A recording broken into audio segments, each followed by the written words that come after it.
She's on a perpetual sugar high, breaks the fourth wall every other episode, and breaks physics every other minute she's on screen. The self-proclaimed party pony can be a bit much at times, but she makes it her life goal to see everyone around her happy and to see them smile, which is honestly a pretty noble goal, if you ask me. So yeah, each of the characters brings something different to the table. They've each got their own strengths and personality flaws that they need to overcome to actually grow. Now, even if there's one of them who you just really can't stand, there's always going to be at least one of them who you can find a reason to sympathize with them over something, or they've got a personality quirk you share, or you just happen to like them. And the episodes are just as varied as the characters. The humor ranges from standard cartoon comedy stuff to some pretty clever subtle jokes. The episode plots vary from average everyday problems that people do have in real life, all the way up to saving the world from total destruction. Remember those villains that I mentioned before? To complement our cast of heroes, the show's also got an interesting cast of villains as well, ranging from average showboating jerks all the way up to the physical embodiment of chaos itself. Yes, and a lot of other nasty monsters in between. So,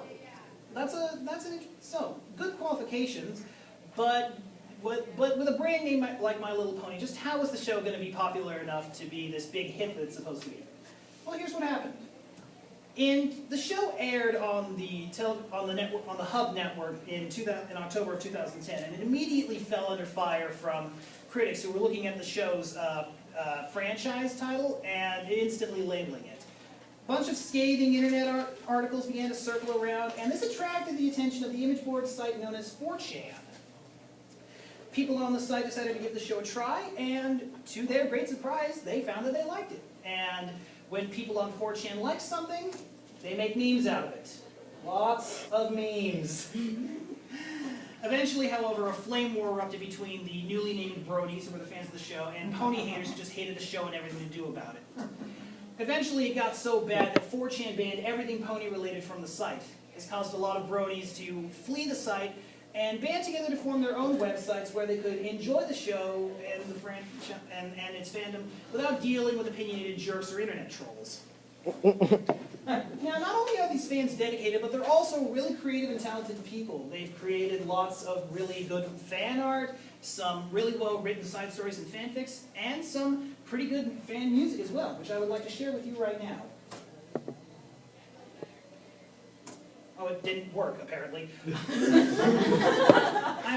Okay, that shouldn't have happened like that. There should have been music, but it didn't work for some reason. But in any case, aside from the art and the music, the Bronies have also given back to the community through charities as well. They haven't even been around a full 2 years, and already they've raised more than $500,000 in charities worldwide. And as people, the Bronies are also very cool. They're very friendly people. They're there to enjoy the fandom and make good friends. They don't care who you are, where you came from, or what your other interests may be. They're there to make friends and have fun. The Brony motto, in fact, is love and tolerate. And that's what they're all about. They practice what they preach.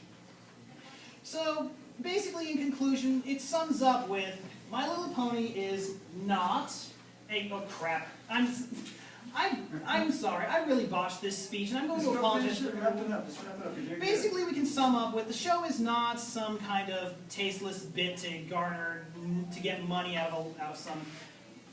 It's not a bland attempt to gain money based on name recognition, and the Bronies are not some cult of man-children. It's an interesting show with three-dimensional characters, good stories, is able to be entertaining and still keep its messages without one overshadowing the other.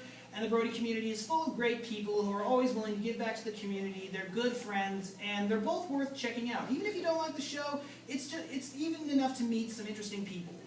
And what should have been a well-thought-out and well-performed presentation turned into this, what I'm considering a fiasco. So I'm going to apologize.